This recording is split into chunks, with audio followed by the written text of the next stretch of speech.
जीवन का लक्ष्य क्या है? ये प्रश्न तो बहुत सीधा साधा मालूम पड़ता है, लेकिन शायद इससे जटिल और कोई प्रश्न नहीं। और प्रश्न की जटिलता ये है कि इसका जो भी उत्तर होगा वो गलत होगा। इस प्रश्न का जो भी उत्तर होगा वो गलत होगा। ऐसा नहीं कि एक उत्तर गलत होगा और दूसरा सही हो जाएगा। इस प्रश्न के सभी उत्तर गलत होंगे, क्योंकि जीवन से बड़ी और कोई चीज नहीं है जो लक्ष्य हो सके। जीवन खुद अपना लक्ष्य है। जीवन से बड़ी और कोई बात नहीं है जिसके लिए जीवन साधन हो सके और जो साध्य हो सके। और सारी चीजों के तो साध्य और साधन के संबंध हो सकते हैं, जीवन का नहीं। जीवन से बड़ा और कुछ भी नहीं है। जीवन ही अपनी पूर्णता में परमात्मा है। जीवन ही वो जो जीवंत ऊर्जा है हमारे भीतर, वो जो जीवन है पौधों में, पक्षियों में, आकाश में, तारों में, वो जो हम सबका जीवन है, वो सबका समग्रीभूत जीवन ही तो परमात्मा है। ये पूछना कि जीवन का क्या लक्ष्य है, यही पूछना है कि परमात्मा का क्या लक्ष्य है। ये बात वैसी ही है जैसे कोई पूछे प्रेम का क्या लक्ष्य है, जैसे कोई पूछे आनंद का क्या लक्ष्य है। आनंद का क्या लक्ष्य होगा, प्रेम का क्या लक्ष्य होगा, जीवन का क्या लक्ष्य होगा। संसार में दो तरह की चीजें हैं। एक जो अपने आप में व्यर्थ होती हैं, उनकी सार्थकता इसमें होती है कि वो किसी सार्थक चीज तक पहुंचा दें। उन चीजों को साधन कहा जाता है, वो मीन्स होती है। एक बैलगाड़ी है, उसका अपने में क्या लक्ष्य? कुछ भी नहीं, लेकिन उसमें बैठ के कहीं पहुंच सकते हैं। तो अगर पहुंचना लक्ष्य में हो तो बैलगाड़ी साधन बन सकती। एक तलवार का अपने आप में क्या लक्ष्य? लेकिन अगर लड़ना हो, लड़ना लक्ष्य हो तो तलवार साधन बन सकती। तो जीवन में एक तो वे चीजें हैं जो साधन हैं, और कुछ करना हो तो उनके द्वारा किया जा सकता, और अगर न करना हो तो बिल्कुल बेकार हो जाती। जीवन में ऐसी चीजें भी हैं जो साधन नहीं है, वे स्वयं ही साध्य हैं। उनका मूल्य इसमें नहीं है कि वो कहीं आपको पहुंचा दें। उनका मूल्य खुद उनके भीतर है, खुद उनमें ही छिपा है। प्रेम ऐसा ही अनुभव है। प्रेम अपने आप में ही अपनी उपलब्धि है। उसे पा लेने के पीछे कुछ और नहीं पा लेने को बचता, और वो किसी और चीज का साधन भी नहीं है। आनंद भी अपने आप में अपना साध्य है। जीवन तो परम साध्य है, स्वयं में, उसके पार और उससे ऊपर कुछ भी नहीं है जिसे पाने के लिए वो माध्यम बन सके। इसलिए ये पूछना कि जीवन का लक्ष्य क्या है, एकदम ही ऐसा प्रश्न पूछना है कि इसके जो भी उत्तर दिए जाएंगे वो सभी गलत होंगे। लेकिन हम पूछते हैं, और पूछना हमारा सब प्रयोजन है, अर्थपूर्ण है। हम इसलिए पूछते हैं क्योंकि हमें जीवन का पता ही नहीं कि वो क्या है। अगर हमें ये पता होता कि जीवन क्या है तो हम कभी ना पूछते कि उसका लक्ष्य क्या है। जिसने कभी प्रेम नहीं किया वो पूछ सकता है कि प्रेम का लक्ष्य क्या है, और जिसने कभी आनंद नहीं जाना वो पूछ सकता है कि आनंद का लक्ष्य क्या है। लेकिन जिसने प्रेम को जाना है, उसके जानने में ही उसके लक्ष्य को भी पालेगा, और नहीं पूछेगा कि प्रेम का लक्ष्य क्या है। इसलिए जब कोई ये पूछता है कि जीवन का क्या लक्ष्य है, तो मैं जानता हूं कि वो इसलिए पूछ रहा है कि उसे जीवन का ही पता नहीं। अगर जीवन का पता हो तो कोई उसका लक्ष्य नहीं पूछेगा। जीवन खुद है अपना लक्ष्य। लेकिन चूंकि हमें जीवन का ही पता नहीं है कि जीवन क्या है, इसलिए हम पूछते हैं कि जीवन का लक्ष्य क्या है। और जिसे हम जीवन जानते हैं वो बिल्कुल जीवन नहीं है। हम किसे जीवन जानते हैं? जन्म ले लेने से मृत्यु लेने तक का जो उपक्रम है उसे हम जीवन समझते हैं। वो जीवन नहीं है, वो धीरे धीरे मरने का नाम है। उसका जीवन से क्या संबंध? बच्चा पैदा होने के बाद मरना शुरू हो जाता है। आप जिसको जन्मदिन कहते हैं वो मृत्यु की घड़ी है, शुरुआत है मृत्यु की। 70 वर्ष बाद वो मरेगा, 100 वर्ष बाद मरेगा। मरना आकस्मिक नहीं है कि अचानक आ जाता है, रोज रोज हम मरते जाते हैं, धीमे धीमे मरते जाते हैं। मरने की लंबी क्रिया है, लंबी प्रोसेस है। जन्म से लेकर मृत्यु तक हम मरते हैं, रोज मरते जाते हैं, थोड़ा थोड़ा मरते जाते हैं। इसी मरने की लंबी क्रिया को हम जीवन समझ लेते हैं। ये जो लंबी ग्रेजुअल डेथ है, ये जो धीमे धीमे मरते जाना है रोज रोज, इसी को हम समझ लेते हैं कि जीवन है। कल और आज में आप थोड़ा मर चुके, नहीं तो आप बूढ़े नहीं हो सकते थे। कल आप और थोड़े मर जाएंगे। रोज हम मर रहे हैं, इस मरने को हम जीवन समझते हैं। तो प्रश्न खड़ा हो जाता है कि इस जीवन का लक्ष्य क्या है, जिसमें हम पैदा होते, जन्मते और मरते, और रोज रोज वही रिपीटिशन, वही दोहराना, वही सुबह उठाना, वही सांझ सो जाना, वही भोजन, वही कपड़े, वही झगड़े, वही संघर्ष, यही सब रोज रोज। इसका अर्थ क्या है, इसका प्रयोजन क्या है? तो हम पूछते हैं कि जीवन का लक्ष्य क्या है। मैं आपसे पहली बात तो ये निवेदन कर दूं कि ये जीवन ही नहीं है जिसको आप जीवन कह रहे हैं, और इसका आप कोई भी लक्ष्य बना ले, वो कोई भी लक्ष्य इसको जीवन ना बना सकेगा। ये जीवन है ही नहीं, ये तो लंबी मरने की प्रक्रिया है। और इसीलिए तो इसे हम जीवन कहते हैं। लेकिन न तो इसमें हम आनंद को जान पाते हैं, न हम शांति को जान पाते, न हम प्रेम को जान पाते, न हम प्रकाश को जान पाते। कोई सौंदर्य का अनुभव जीवन में नहीं हो पाता। होगा कैसे? मरने की प्रक्रिया में होगा कैसे? मरने में होगा दुख, मरने में होगी पीड़ा, मरने में होगी चिंता, मरने में होगा अंधकार। रोज बढ़ता हुआ अंधकार जीवन को घेरता चला जाता। इसीलिए तो लोग कहते हैं कि बचपन के दिन बड़े सुख के दिन थे।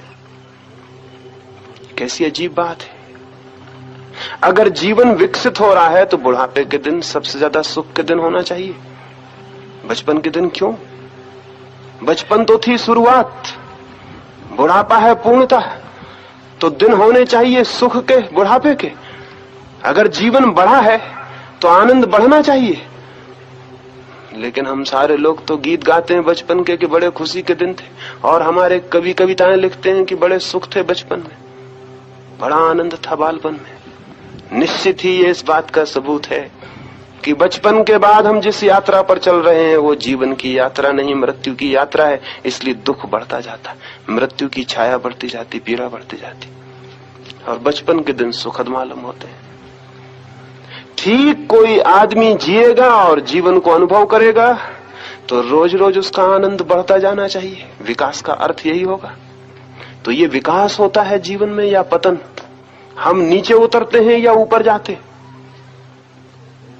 बचपन की सुखद स्मृति गलत जीवन का सबूत है। जीवन ठीक से नहीं जिया गया, जाना नहीं गया, पहचाना नहीं गया, लेकिन इसको हम मान लेते हैं कि जीवन है। ये जीवन नहीं है, ये जीवन हो भी नहीं सकता। जीवन की हमें गंध भी नहीं है, जीवन के स्वरों का हमें कोई बोध भी नहीं है कि कहां जीवन का संगीत छिपा है। बुद्ध के पास एक बूढ़ा भिक्षु आया। बुद्ध ने उस भिक्षु को पूछा, तेरी उम्र क्या है? उस भिक्षु ने कहा 4 वर्ष। वो बूढ़ा था। बुद्ध और उनके आसपास के भिक्षु हैरान हुए। सोचा बुद्ध ने शायद मेरे समझने में हो गई है भूल। पूछा, फिर मेरे मित्र तेरी उम्र क्या है? उस बूढ़े ने कहा, मैंने निवेदन किया 4 वर्ष। बुद्ध ने कहा, बड़ी हैरानी में डाल दिया तुमने। प्रतीत होते हो कोई 70 वर्ष तुम्हारी उम्र होगी, कहते हो 4 वर्ष। किस हिसाब से गणना करते हो? उस बूढ़े ने कहा, 4 वर्ष के पहले जो था वो जीवन नहीं था, उसकी मैं गिनती नहीं करता। इधर 4 वर्षों से जीवन की सुगंध मिलनी शुरू हुई, इधर 4 वर्षों से चित्त हुआ शांत, इधर 4 वर्षों से निर्विचार हुआ, इधर 4 वर्षों से भीतर झांका तो उसकी प्रतीति हुई जो जीवन है। बाहर तो थी मृत्यु, जीवन था भीतर, और मैं बाहर ही देखता रहा। तो मैंने मृत्यु को जाना था 4 वर्ष पहले। उस उम्र को कैसे जीवन की उम्र बताऊं, वो मेरी गणना में नहीं आती। बुद्ध ने अपने भिक्षुओं से कहा, भिक्षुओं सुन रखो मन में, इस आदमी ने जिंदगी को नापने की नई बात बताई है, और आज से मेरे भिक्षुओं की उम्र उसी दिन से नापी जाए जिस दिन से उनको शांति मिले, वो जीवन को अनुभव करे। उसके पहले की उम्र को जोड़ने की अब कोई जरूरत नहीं।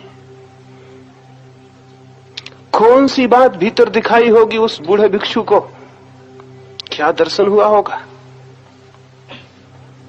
कौन है, क्या है भीतर? कोई उसे आत्मा कहे, परमात्मा कहे, उचित तो यही है कि हम उसे जीवन कहें।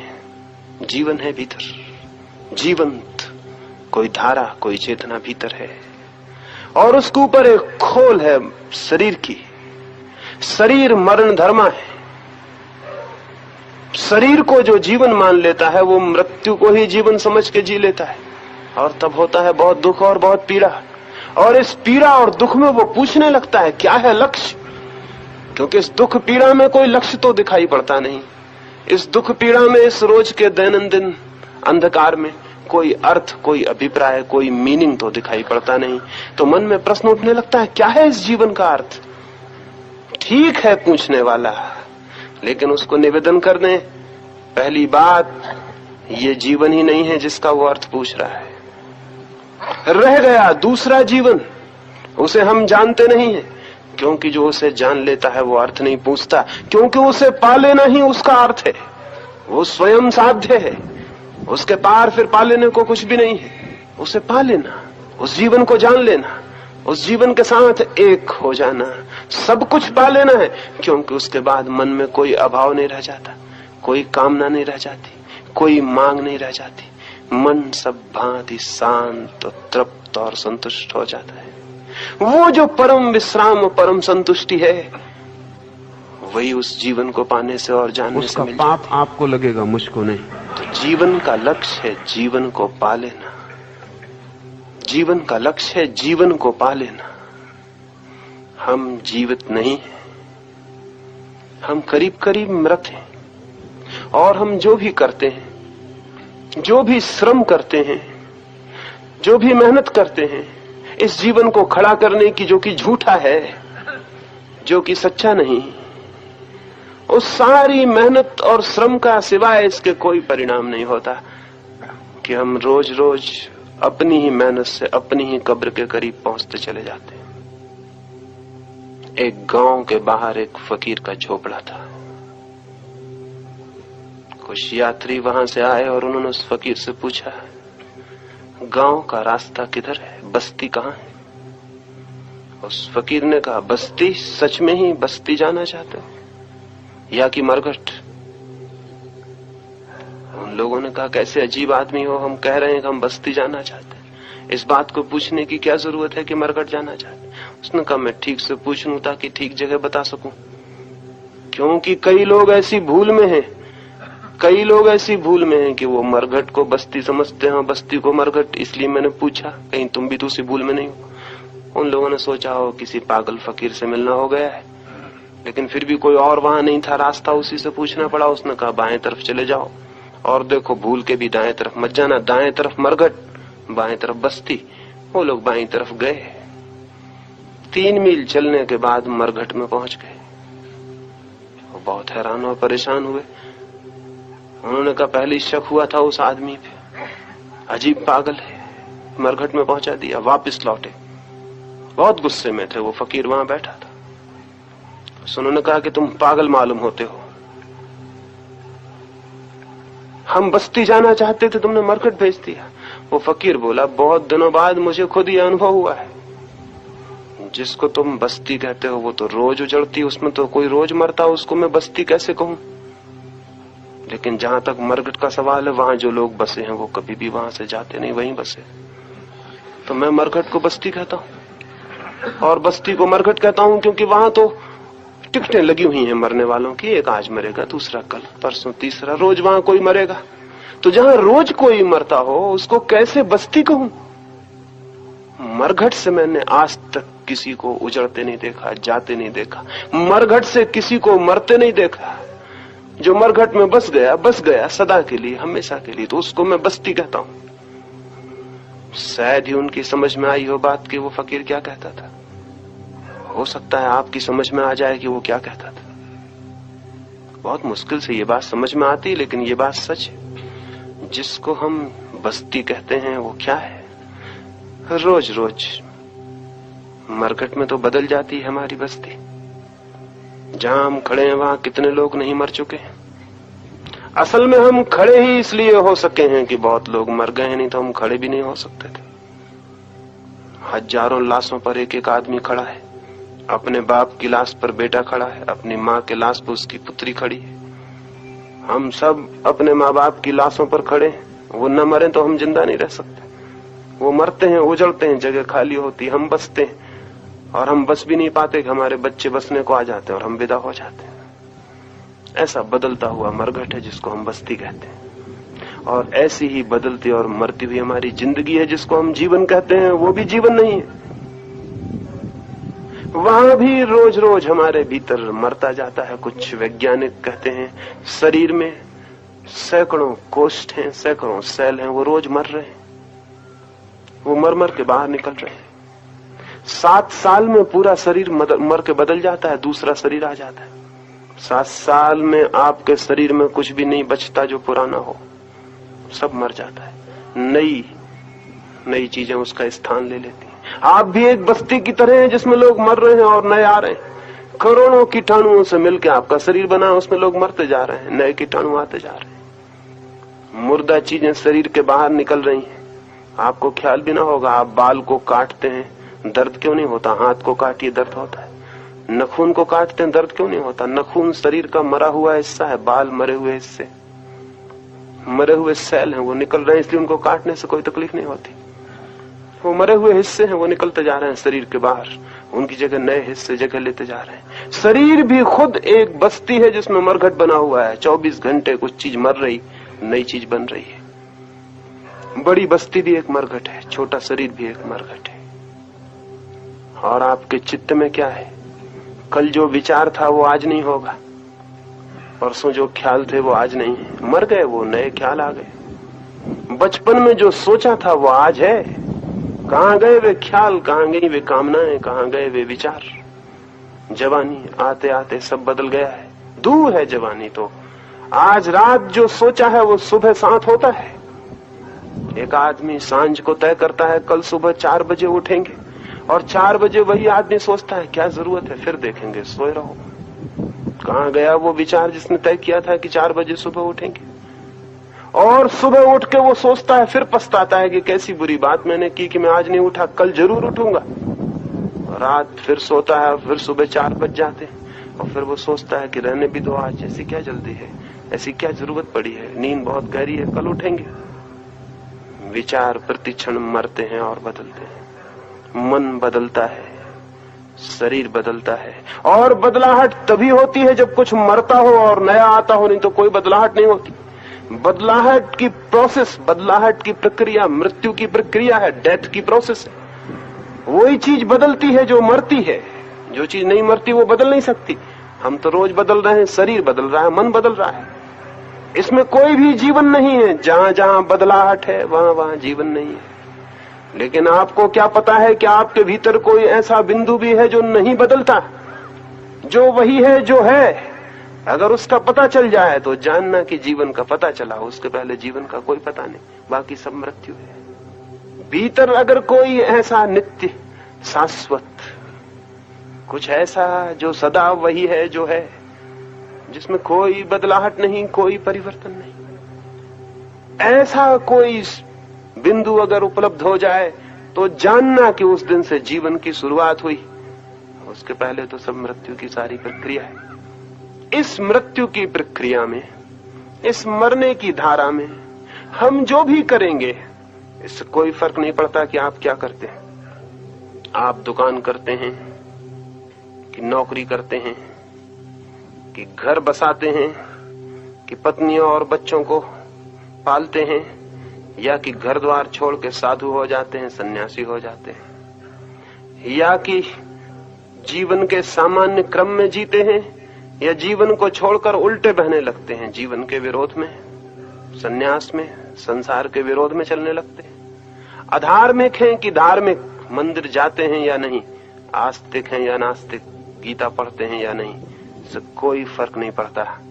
जो भी आप करेंगे इस जीवन की धारा में, वो सब आपको मृत्यु में ले जाएगा। चाहे मंदिर जाएं, चाहे न जाएं, जो भी करेंगे इस जीवन की मरणशील धारा में, वो सभी आपको मृत्यु में ले जाएगा। इसमें कोई फर्क पड़ने वाला नहीं, क्योंकि जो भी मनुष्य कर सकता है वो सब मरण धर्मा होगा। जो भी हम कर सकते हैं वो सब मृत्यु में ले जाएगा। एक कहानी आपसे कहूं। एक राजा ने एक रात सपना देखा स्वप्न में कोई अंधेरी छाया उसके कंधे पर हाथ रखे खड़ी। उसने पूछा, कौन हो तुम? उस छाया ने कहा, मैं हूं तुम्हारी मृत्यु, और ये सूचना करने आ गई हूं कि आज सांझ सूरज ढलने के साथ साथ ठीक जगह पर मुझे उपलब्ध हो जाना, मैं तुम्हें लेने आ रही हूं। मौत की खबर सुनकर किसकी नींद न टूट जाएगी? उस राजा की नींद भी टूट गई। आधी रात थी, घबरा उठा, क्या अर्थ है इस स्वप्न का? राजधानी में बड़े बड़े स्वप्न विश्लेषक थे, ज्योतिषी थे, ज्ञानी और पंडित थे, शास्त्रों के जानने वाले व्याख्याकार थे। सबको खबर भेज दी गई कि शीघ्र चले आओ। आधी रात उठा लिए गए सारे ज्ञानी राजधानी के। आए, पूछा राजा से, क्या अड़चन आ गई? राजा ने कहा, ऐसा ऐसा देखा है स्वप्न, मृत्यु कहती हुई दिखाई पड़ी है, आज सांझ सूरज डूबने के साथ साथ ठीक जगह मिल जाना, लेने आ रही हूं। क्या करूं? क्या है इस स्वप्न का अर्थ?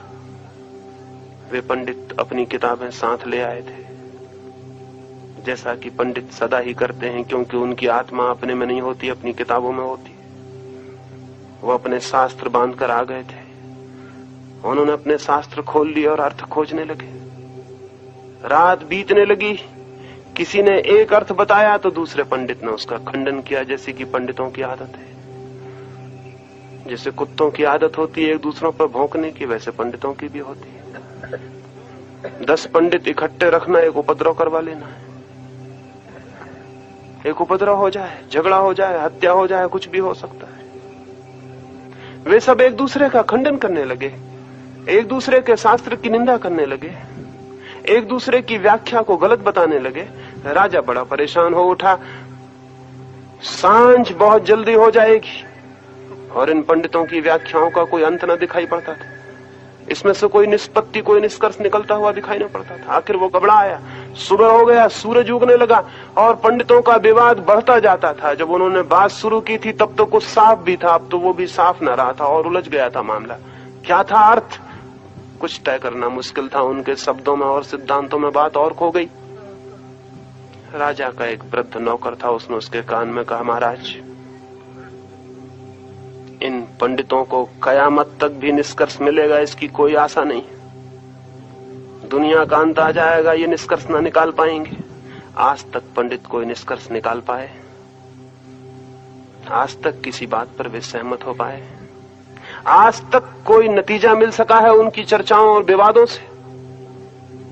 लेकिन इनके विवाद तो लंबे चलेंगे। सांझ जल्दी हो जाएगी, देर नहीं है। सूरज उग आया, और जो सूरज उग आया है उसके डूबने में देर कितनी लगेगी? क्योंकि जो उग आया है वो डूब ही जाएगा। असल में उगने में ही डूबना शुरू हो गया है। सूरज ऊपर उठ रहा है, तो अच्छा होगा ये इन्हें व्याख्या करने दें।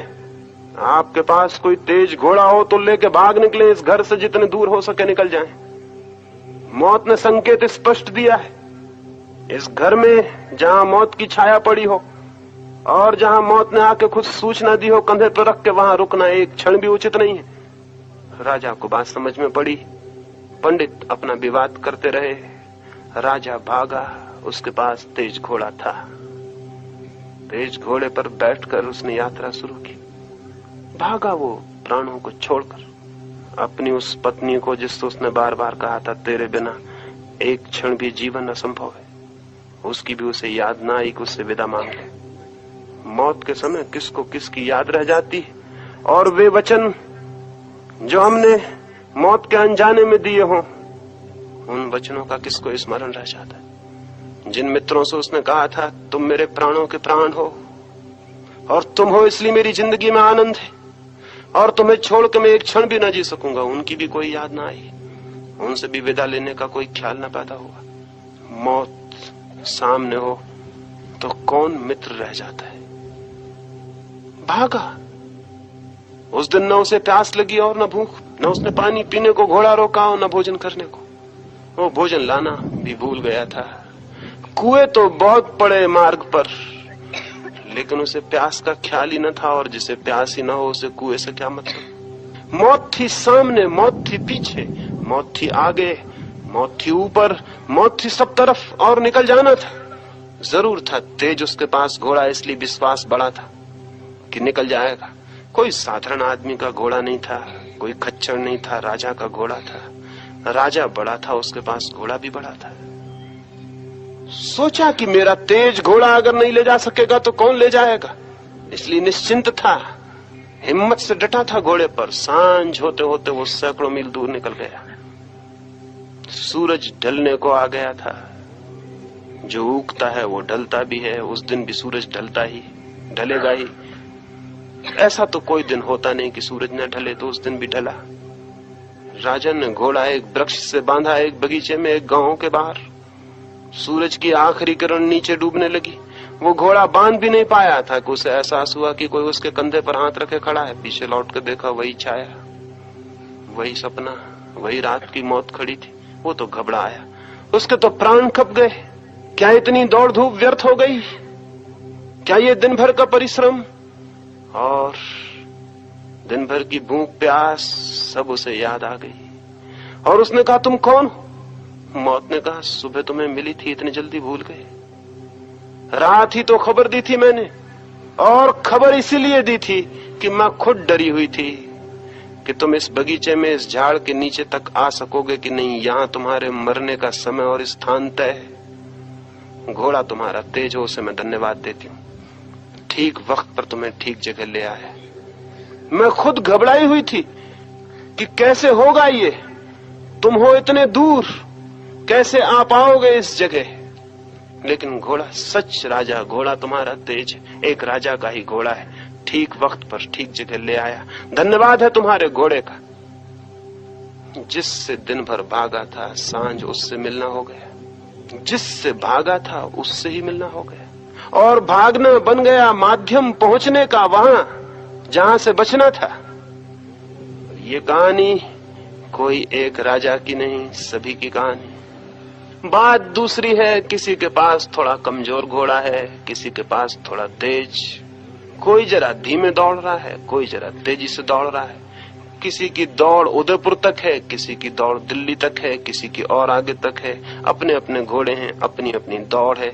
लेकिन एक बात तय है, और बड़े मजे की बात यह है कि सब घोड़े ठीक वक्त पर ठीक जगह पहुंचा देते हैं। और मौत ने सिर्फ राजा को धन्यवाद दिया शिष्टाचार बस, क्योंकि आज तक किसी घोड़े ने कभी किसी को नहीं चुकाया। सब घोड़े ठीक वक्त पर ठीक जगह पहुंचा देते हैं, चाहे मौत सूचना दे और चाहे न दे।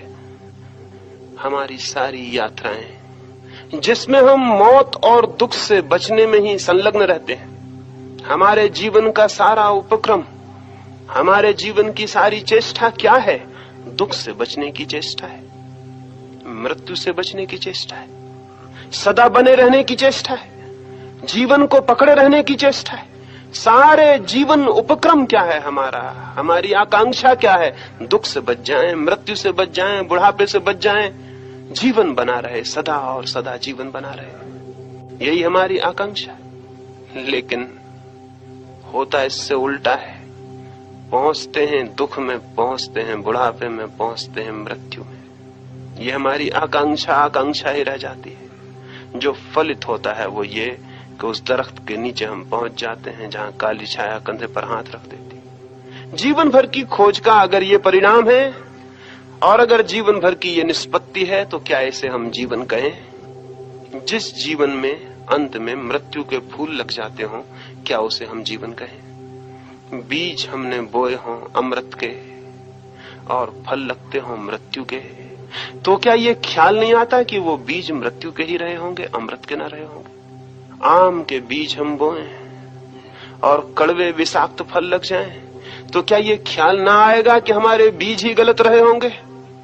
क्योंकि जो फल में प्रकट हुआ है वो अगर बीज में मौजूद न था तो आएगा कहां से? वो बीज ही कड़वे रहे होंगे, वे बीज ही आम के न रहे होंगे, वे नीम के ही रहे होंगे, और हमने बीज को समझने में ही भूल की होगी। फिर तो बीज जो होता है वही वृक्ष बनता है, वही फल लगते हैं। तो जब जीवन के अंत में मृत्यु के फल लगते हैं, तो जिसे हमने जीवन कहा होगा वही भूल हो गई, वो जीवन न रहा होगा, वो बीज मृत्यु के ही रहे होंगे। जन्म जीवन की शुरुआत नहीं, मृत्यु की शुरुआत है। जन्म जीवन का प्रारंभ नहीं, मृत्यु का प्रारंभ है। जन्म बीज नहीं है अमृत का, मृत्यु का ही बीज है। लेकिन जन्म को हम समझ लेते हैं जीवन का प्रारंभ, और तब सारी भूल हो जाती है। तो आज की संध्या में आपसे निवेदन करूं, जन्म को जीवन मत समझ लेना, जन्म जीवन नहीं है।